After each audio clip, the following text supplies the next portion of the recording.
Hi friends, welcome back to my YouTube channel, or if you're new here, my name is Maggie and I'm a mom to three beautiful girls. I like to do videos on parenting, moms, books, and today I'm going to talk about this book called Yesteryear and why I DNF'd it. I did not finish this book, and y'all, let me tell you, I was kind of shocked at what I read in this book. And I got to chapter 37 and everything changed. So I had about 4 hours left. I did listen to it on Audible, and I couldn't finish it because I am a Christian, and the description that was used, there were some other red flags along the way. But once I hit 37, the description that was used to reference God was just, I just couldn't do it, y'all. It was insane. So, to give you a short little synopsis of what this book is about, if you don't know anything, this is based off of a woman who is a influencer, and it shows the perspective of her journey to becoming an influencer. But then one day she wakes up and she's in the 1800s. So her influencer life, she lived as a ranch wife, homeschool mom, living the dream, making stuff from scratch, all that kind of stuff. And then one day she wakes up and she's in the 1800s, and now she's trying to figure out why she's there and is actually having to live life in the 1800s. So it's a really interesting concept, which is why I was really excited to read it. And I watched a few book reviews, but I didn't want anything to be spoiled for me. And so I started reading it, and it gave a really interesting perspective. Especially the part that was really interesting to me was when she had her first baby and her postpartum kind of entrance into motherhood. I could really connect with on some levels. And it's really unique the way that it's written. It looks inside of her brain and her thoughts, and I found that really intriguing. But as I was reading along in the story, I started to notice that they put her as a Christian woman, and kind of these thoughts of like she would curse or get angry or have these really bad thoughts, and then, oh Lord, please help me, oh Lord, forgive me, and kind of that back and forth. And I started to realize that they were almost this book was kind of mocking Christian women and Christianity, and I did not like that. And I was hoping that there was going to be some sort of redemption arc there, but I should have known better, right? Because of the world we live in. As the story progressed and I got to chapter 37, I was really taken aback. I was listening to it, and it referenced God and the Holy Spirit in a pleasurable way. Y'all, I thought I was going to throw up. I mean, it was very descriptive. You can look up the chapter for yourself. I even looked it up before I made my video to just refresh what I was thinking of. And I might come back and put a little clip in here of me reading it. So this is chapter 37 of Yesteryear. And me, I think the Lord is happy with me. I can feel him all around me, stronger than I ever have in my life. Sometimes when I'm doing laundry or getting eggs from the coop, I tilt my expression to catch the cold winter sunlight, and I swear I can feel his breath on my cheek. When I was a girl, I thought of the Lord the way other girls in class thought of crushes.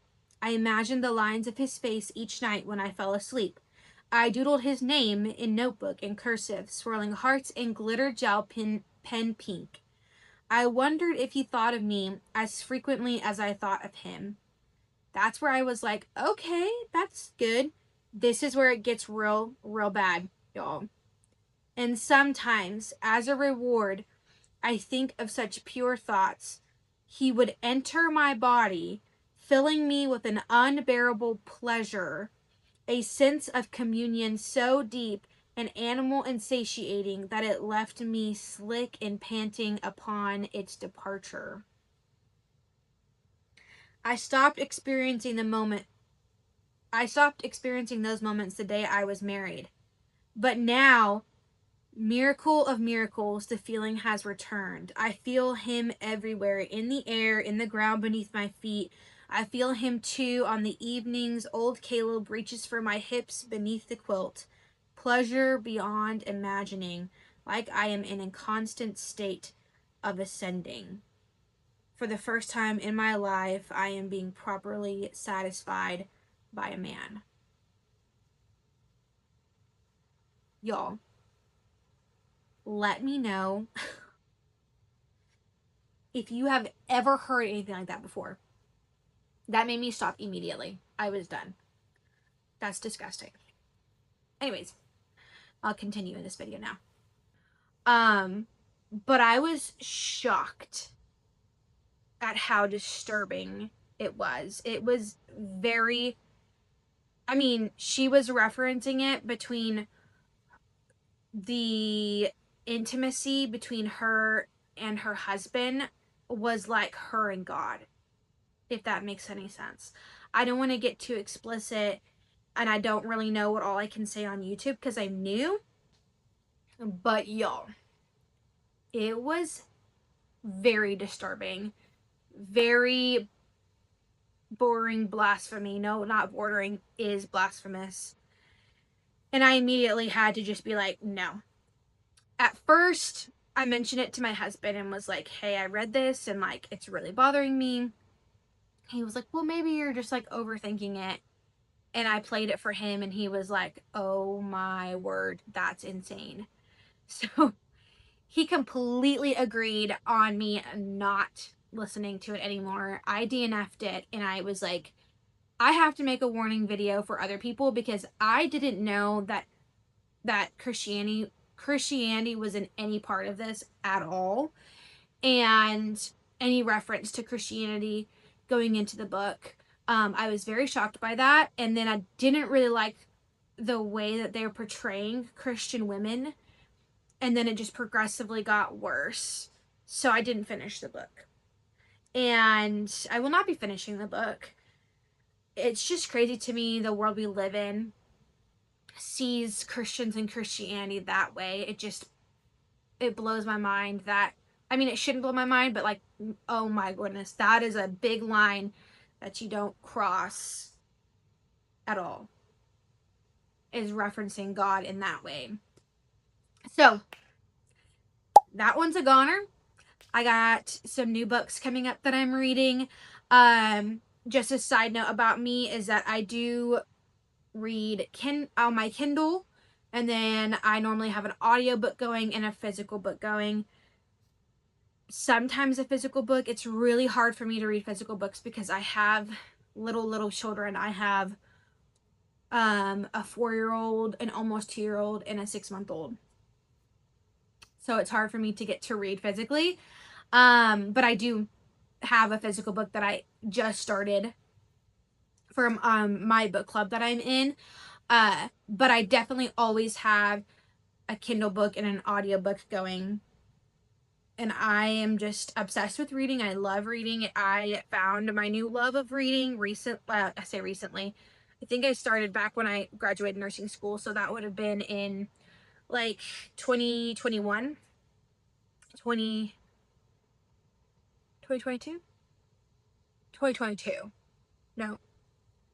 I don't know. Anyways, got back into reading and I'm obsessed with it, and I have so many books that I am planning, and I love to do reviews. I love to watch people do reviews, so that's my biggest reason why I'm going to do my own review videos. So anyways, I've got some new ones coming up. I'm currently reading The Night and the Moth, I think is the name of it, on my Kindle. And then I'm reading a physical book, which is a cowboy romance. And what's really cool about this book is that it's more of an indie author. not super well known, but we went to a adults book fair. That sounds weird, but a book fair, and I got to meet the author and she signed it. And actually, this is supposed to be a clean romance. So I'm really excited to read that, give a review on that as well. And anyways, yeah. And I just realized that you guys get to see all of my stickers that my kid put on me. I didn't take them off before I started my video, but yeah, I have 3 girls, so 3 stickers for my 3 girls. Anyways, thank you so much for watching. Subscribe, comment if you have any questions, or if you have read the book and were also shocked or not, whatever you think, below. And I would love to interact with you, get y'all's feedback as well. And I just am really happy, really excited to be here. So thanks for watching. Bye.